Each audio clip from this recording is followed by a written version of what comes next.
Урматтуу кыргыз элим, жардам берип коюңуздарчы.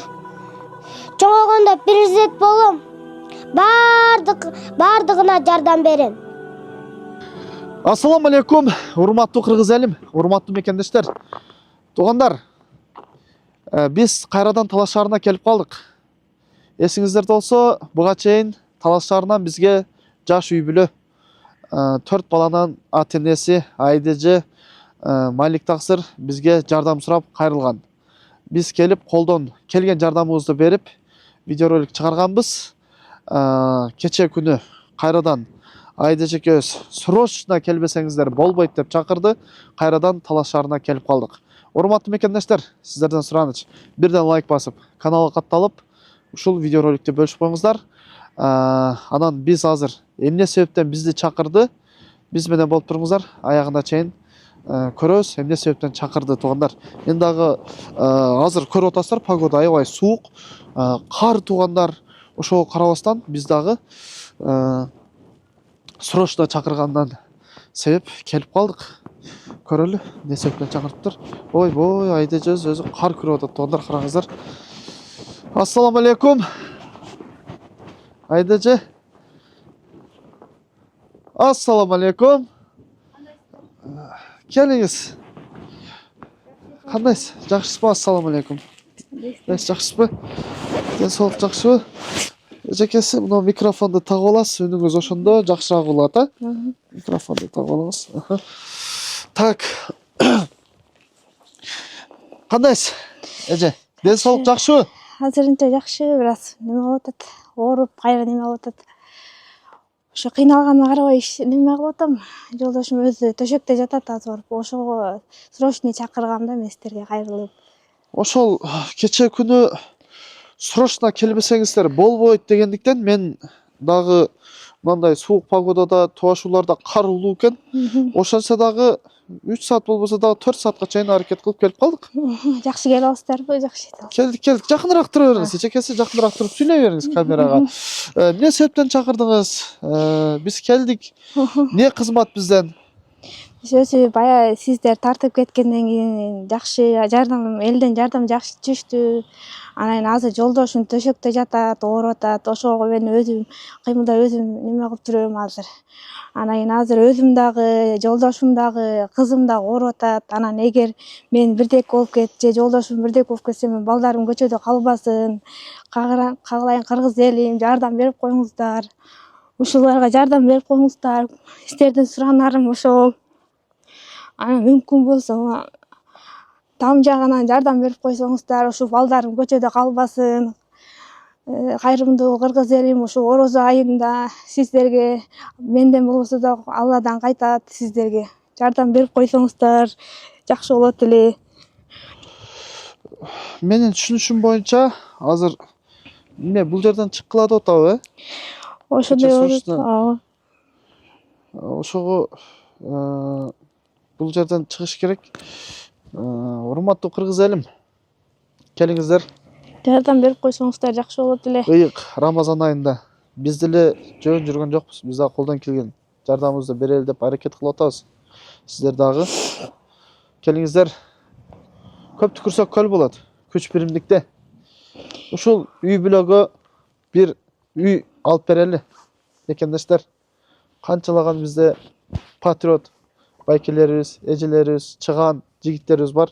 Келиңиздер. Ушул жаш семья өзү дагы ооруп атып, анан жолдошу дагы ооруп атат экен. Үшүп калдыңыз окшойт, жүрүңүз көрөлү. Жолдошуңуз каякта азыр? Жолдошум азыр үйдө төшөктө жатат, ошону келип көрүңүз. Сиз үшүп калдыңыз окшойт.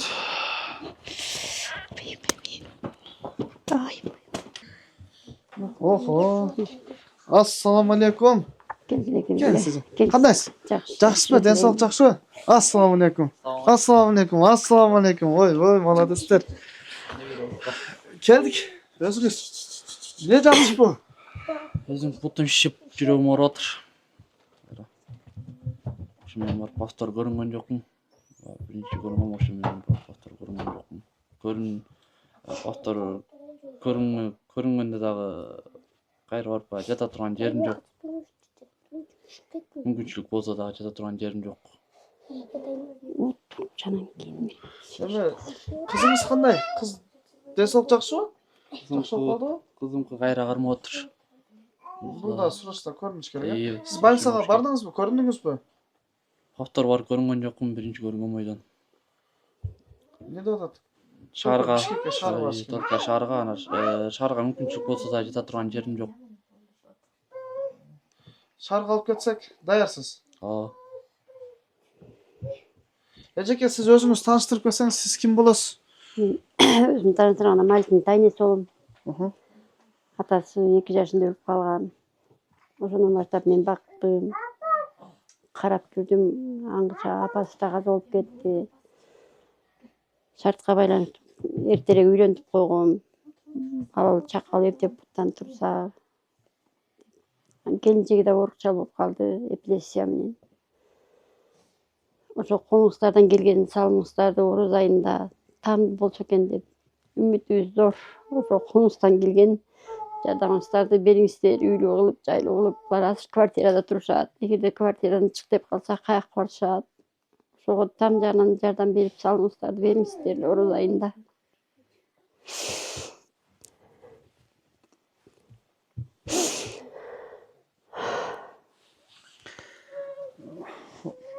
Бизди чакырган себеби дагы, урматтуу мекендештер, көрүп атасыздар. Ден соолукту көргөзөбүз. Буюрса, анан бул жерден чыккыла деп калса, кайсыл жакка барат деп тайнеси дагы сарсанаа болуп аткан жерде. Не деп сүйлөйсүң? Чоңойгондо атамдарды багам, апамдарды багам, бөбөгө жардам берем, апама жумушка отса жардам берем, атама дагы чоңойгондо апамдарды багам, анан үй жыйнап отса аларга да жардам берем баарына. Атам башы ооруп отса эме чоңойгондо атама алып берем дары. Алла разы болсун. Мына өтө сонун сүйлөп атат. Биз ошол күнгө жеткирсе, буюрса биз дагы ошол келдик. Уктук. Мына туугандар, сиздерге отчетун көрсөтүп атабыз. Буга чейин эме видеоролик чыккан эле. Кыргыз элим жардамыңыздар жакшы болуп атыптыр, салымдар. Просто ошо эптеп бир үй алып алсак, ушул балдарым көчөдө калбаса экен деп айдыжы дагы кайра айтып атат. Малик таксыр дагы буюрса ден соолугум жакшы болуп кетсе, мен дагы ушул кыргыз элиме жардам берем, мен дагы пайдам тиет, салым кошом. Ушул үй жагынан жардам берип коюңуздар. Урматтуу кыргыз элим, ушул сиздерге кайрылган себеби ушул жолдошум жүрөгүнөн ооруп, азыр буту шишип жатат. Анан кызым болсо жоон ичеги шишип, азыр кыйналып, 2-3 күндөн бери кыйналып, такыр тамак ичпей кыйналып атат. Мен өзүм болсо эпилепсия менен ооруйм. Башым кармаганда 1-2 күн жатып, кыйналып баса албай калам. Урматтуу кыргыз элим, жардам берип коюңуздар. Жардам берип коюңуздарчы. Ушул балдардын келечеги үчүн.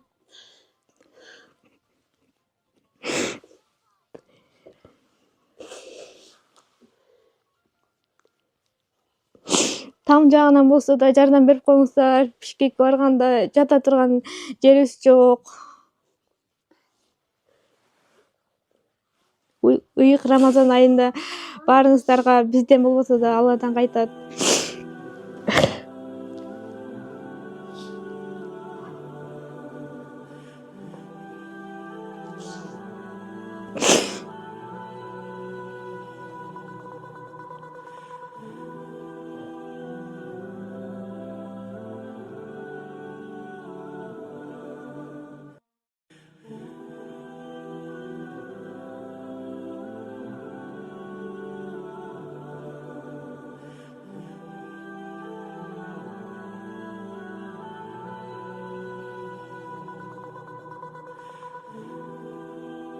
Урматтуу кыргыз элим, үй алганга апамга жардам берип коюңуздарчы.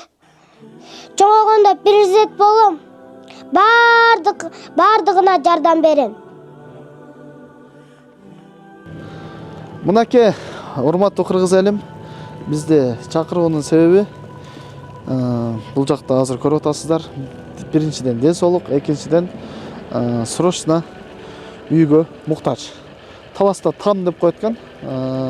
Ушул тамга муктаж болуп атат.